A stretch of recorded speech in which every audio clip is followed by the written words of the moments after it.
Operation లేకుండా మోకాళ్లు మరియు నడుము నొప్పులకు అత్యాధునిక చికిత్స డాక్టర్ భావన హర్వాని గారి ఆధ్వర్యంలో ఆర్ఎఫ్ఏ మరియు ప్లాస్మా పద్ధతిలో చిన్న ఇంజెక్షన్ తో పరిష్కారం. Hospitals road number 12 Banjara hills. Congress ప్రభుత్వం ఆర్టీసీ డ్రైవర్ ను బలి తీసుకుంది. రైట్ ఇక ఇదే విషయానికి సంబంధించి మరిన్ని డీటెయిల్స్ మా ప్రతినిధి రంజిత్ లైవ్ ద్వారా అందిస్తారు. రైట్ రంజిత్, చెప్పండి వాట్సాప్.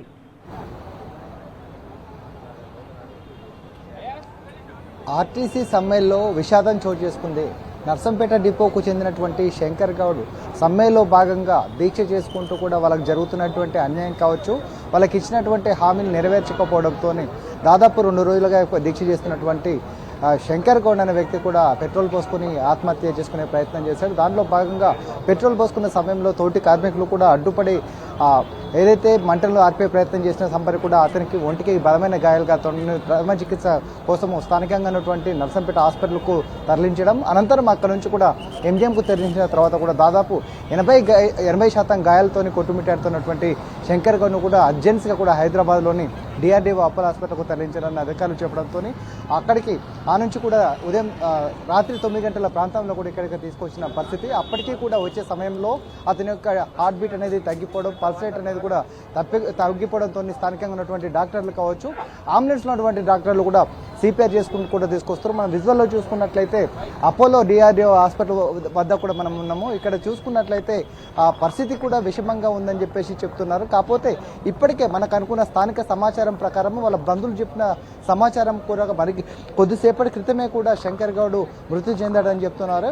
కాకపోతే అక్కడికి వచ్చినటువంటి పోలీసులు కావచ్చు, దాంతోపాటు ఇక్కడికి ఏవైతే ఆర్టీసీ కార్మికులు వచ్చారో కార్మికులు కావచ్చు, వాళ్ళకి సంబంధించినటువంటి బంధువులందరినీ కూడా లోపలికి తీసుకొని ఏ మీడియాను కూడా లోపలికి పంపించకుండా కొద్దిగా సామరస్యంగా కూడా బయటికి చెప్పకుండా పోలీసులు కావచ్చు, దాంతోపాటుగా అక్కడికి ఉన్న అధికారులందరూ కూడా గుట్టు చప్పుడు కాకుండా లోపలికి చెప్పే పరిస్థితి కనబడుతుంది. ఇప్పటికే దానికి సంబంధించిన మనం విజువల్లో చూసినట్లయితే పోలీసులకి ఎక్కడికడికి భారీగా మోహరించి కూడా ఎక్కడికక్కడికి బందోబస్తులు పెట్టి లోపలికి పోలీసుని కావచ్చు, దాంతో పాటుగా వచ్చిన ఆర్టీసీ కార్మికులు కూడా లోపలికి పంపించకుండా కూడా ఆంక్షలు పెడుతున్నట్టుగా మనము విజువల్లో చూడవచ్చు.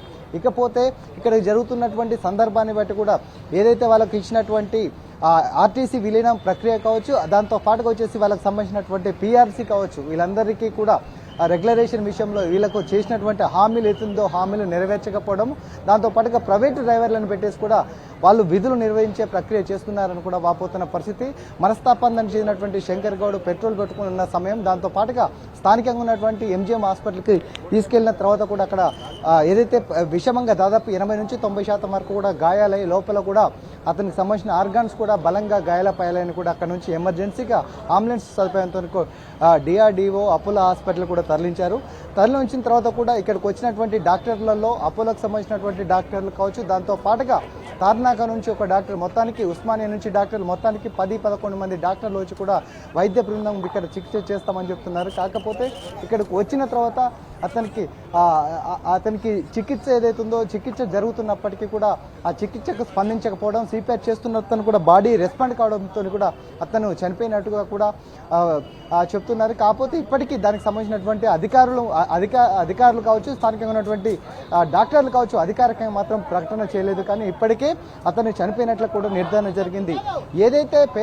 ఏదైతే ఆర్టీసీ కార్మికులు ఉన్నారో కార్మికులు వాళ్ళు ప్రతిరోజు గతంలో చూసుకున్నట్లయితే వాళ్ళకు పీఆర్సీలు పెంచి ప్రభుత్వం కూడా వాళ్ళకు అండగా నిలుస్తున్నైతే 2.5 సంవత్సరాల కాంచి అబద్ధ హామీలతో ఇటువంటి గద్దెనెక్కినటువంటి రేవంత్ రెడ్డి సర్కార్ 2.5 సంవత్సరాల్లో వాళ్ళకు ఎలాంటి హామీలు నెరవేర్చకపోవడం, వాళ్ళకు పీఆర్సీ పెంచకపోవడం, వాళ్ళకు విధులు ఏదైతే ఉన్నాయో 8 గంటల నుంచి కూడా రాత్రి 12 గంటల వరకు మహిళలను చూడకుండా కూడా 12 గంటల వరకు కూడా వాళ్ళను విధులను నిర్వహించే ప్రక్రియ చేయడము, దాంతో పాటుగా సున్నితంగా ఉన్నటువంటి ఎలక్ట్రికల్ బస్సులు ఏదైతే ఉన్నాయో అది ప్రైవేట్ యాజమాన్యానికి చెప్పడం, దానికి సంబంధించిన ఇతర రాష్ట్రాల నుంచి వచ్చిన వ్యక్తులకు ఆ బస్సులను అప్పగించడము, హార్డ్గా ఉన్నటువంటి బస్సులు ఏదైతే ఉన్నాయో గతంలో ఉన్న పురాతనమైనటువంటి బస్సులకు వచ్చేసి వీళ్ళకి సంబంధించినటువంటి డ్రైవర్లను పెట్టి ఇబ్బందులు పెడుతున్నారు.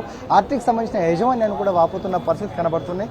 ఏది ఏమైనప్పటికీ కూడా విషాద చేయాలని కూడా చోటు చేసుకున్నాయి. నర్సంపేటకు సంబంధించినటువంటి శంకర్ గౌడ్ కూడా మృతి చెందినట్లుగా కూడా ఇక్కడ తెలుస్తున్న ప్రక్రియ కడుతుంది. ఇక్కడ మన వాతావరణం చూసుకున్నట్లయితే ఒకవైపు పోలీసులు కావచ్చు, మరోవైపు ఇక్కడ సంబంధించినటువంటి ఆర్టీసీకి సంబంధించినటువంటి కార్మికులందరూ కూడా ఇక్కడికి వస్తే ఎవరిని కూడా లోపలికి పంపించకుండా ఇబ్బంది పెట్టే పరిస్థితి అనేది కూడా మనకి ఇక్కడ కనబడుతున్నట్టుగా కనబడుతుంది. మొత్తానికి చూసుకున్నట్లయితే దీనికి సంబంధించిన దాంట్లో పూర్తి ప్రక్రియ అసలు అంటే అతని యొక్క అంటే దాదాపు ఇక్కడ దాని యొక్క ఏదైతే పూర్తిగా అధికారిక ప్రకటన వచ్చే వరకు కూడా వేచి చూడాల్సిన పరిస్థితి కనబడుతుంది సంజన.